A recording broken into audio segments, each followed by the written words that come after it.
Guys, இன்னைக்கு Sunday special வந்து பார்த்தீங்கன்னா மீன் தான். மீன் அதுக்கப்புறம் இது வந்து செஞ்சு எடுத்துகிட்டு ஊருக்கு கிளம்புறோம். ஸோ அதனால் வந்துட்டு மீன் வந்து வாங்கிட்டு வந்தோம். எவ்வளோ மீன் இது வாங்கிட்டு வந்தது? 1 kg மீன் வந்து வாங்கிட்டு வந்திருக்கிறோம். இப்போ நம்ம இதில் மீன் வந்து வாஷ் பண்ணுறதுக்கு எப்பவும் வந்து நம்ம மீன் வந்து அந்த வாசனை வந்து ஸ்மெல் இருக்காததுக்கு அதிகமாக வந்து மீன்லேருந்து வாடை வரும். அந்த வாடை வராதுக்கு அதே போல் நல்லா க்ளீனாக சுத்தம் பண்ணுறதுக்கு மஞ்சத்தூள் வந்து நல்லா ஒரு ஸ்பூன் போட்டுக்கலாம். நம்ம வாஷ் பண்ண தான் போகிறோம். அதுக்கப்புறம் வந்து கல் உப்பு வந்து நல்லா ஒரு கைப்பிடி அளவுக்கு போட்டுக்கலாம். போட்டு நல்லா வந்து அதை வாஷ் பண்ணணும். நல்லா வந்துட்டு பார்த்திங்கன்னா இப்படி வந்து அது ஒரு 5 நிமிஷம் வந்து நல்லா வந்து இந்த மஞ்சத்தூளும் இந்த உப்பும் எல்லாம் போட்டு நல்லா வந்து அதிலே நம்ம வந்து மிக்ஸ் பண்ணும்போது அதுக்கப்புறம் நம்ம வந்து வாஷ் பண்ணோம்னா ஸ்மெல் எல்லாம் போயிடும். அதுக்கப்புறம் மசாலா போடலாம். இப்போ வந்து மீன் வாஷ் பண்ணியாச்சு. நம்ம வந்து மசாலா போடலாம். மசாலா போடுறதுக்கு வந்து ஃபஸ்ட்டு நான் காஷ்மீரி வந்து மிளகாய்த்தூள் வந்து சில்லி வந்து வெறும் மிளகாய்த்தூள் தான். நான் வந்து அதில் ஒரு 1.5 டீஸ்பூன் வந்து எடுத்துக்கிறேன். காரம் கொஞ்சம் நல்லா இருந்தால் தான் மீன் சாப்பிட்றதுக்கு நல்லாயிருக்கும். அடுத்து வந்துட்டு நம்ம வந்து மீன் மசாலா வீட்டில் அரைச்சிருக்குது ஒரு ஸ்பூன், கொஞ்சம் ஒரு 1.25 ஸ்பூன் வந்து சேர்த்துக்கிறேன். இது வந்து 1 கிலோ வந்து மீன். பெப்பர் வந்து நம்ம வீட்டிலே அரைச்சது தான். ஒரு 1/2 ஸ்பூன் வந்து சேர்த்துக்கலாம்.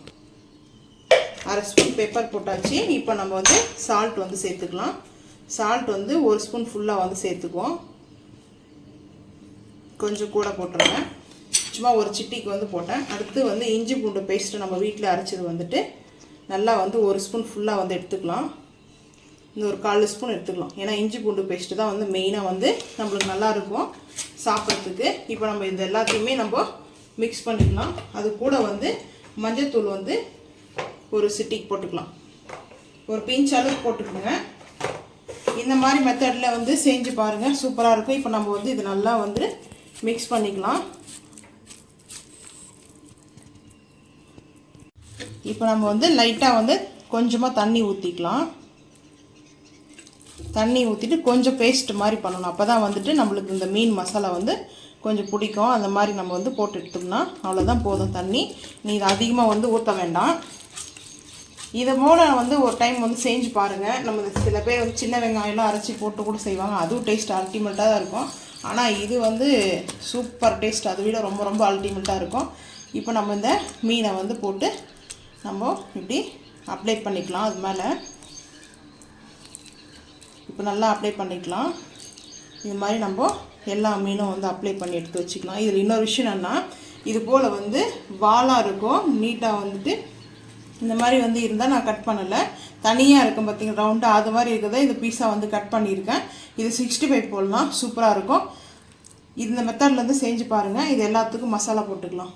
வந்து மசாலா போட்டாச்சு. இது வந்து தவா ரோஸ்ட்டு. இது வந்துட்டு பார்த்தீங்கன்னா 65 வந்து மசாலா வந்து போட்டு வச்சுருக்கேன். என்ன ஃபிங்கர் ஃப்ரை மாதிரி இருக்குது இது? ஆமாம், ஃபிங்கர் ஃப்ரை தான் போட்டிருக்கேன். இது வந்து நம்ம சூப்பராக இருக்கும் டேஸ்ட்டு. இது வந்து நம்ம 65 போட்டுக்கலாம். இது வந்துட்டு நல்லா மசாலா சூப்பராக அப்செட் ஆயிடுச்சு. இது பாருங்கள், நல்லா வந்து சூப்பராக மசாலா அவ்வளோ டேஸ்ட்டாக இருக்கும் இது. இப்போ நம்ம ஊறட்டும். இது ஒரு 1/2 hour இல்லை 1 hour வந்து ஊற வச்சுட்டு அதுக்கப்புறம் நம்ம தவா ரோஸ்ட் பண்ணலாம்.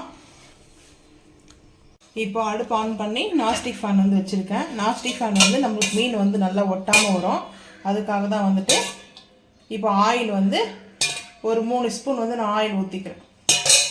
நம்ம வந்து மீன் வந்து வறுத்து எடுக்கும்போது நம்ம தவா ரோஸ்ட் பண்ணும்போது நம்மளுக்கு வந்து அது ஒட்டாத வரும். அதுக்காக தான் அடுப்பு வந்து சிம்மில் வச்சுக்கலாம். சிம்மில் வச்சுட்டு தான் நம்ம போடலாம். நல்லா மசாலா வந்து ஒரு 4 hours ஒரு ஊறிடுச்சு. 4 மணி நேரமாக ஆயிடுச்சு மசாலா போட்டு. இந்த மாதிரி நம்ம கட் பண்ணி போட்டதுனால நம்மளுக்கு நல்லா வந்து நிறைய பேஸ்ட் கிடைக்கும் இப்போ நம்ம போட்டு எடுக்கிறதுக்காக.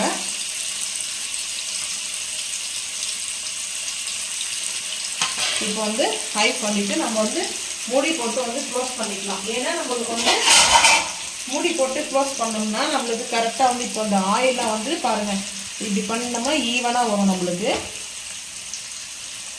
ஈவனாக இருக்குது பாருங்கள். இந்த ஆயில் வந்துட்டு கரெக்டாக இருக்கும்.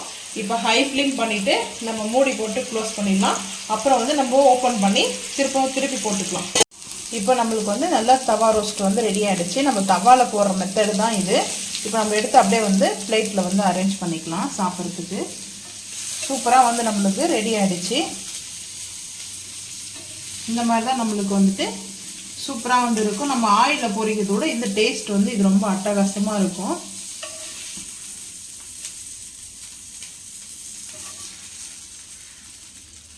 அவ்வளோதான், நம்ம பொரிச்சாச்சு. அடுத்த பேட்ச் வந்து நம்ம போட்டுக்கலாம்.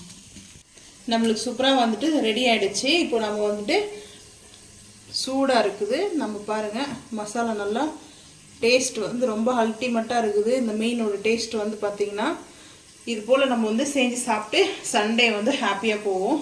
நீங்களும் அதே மாதிரி செஞ்சு சாப்பிட்டு மறக்காமல் வந்து கமெண்ட் பண்ணுங்கள். தேங்க்யூ.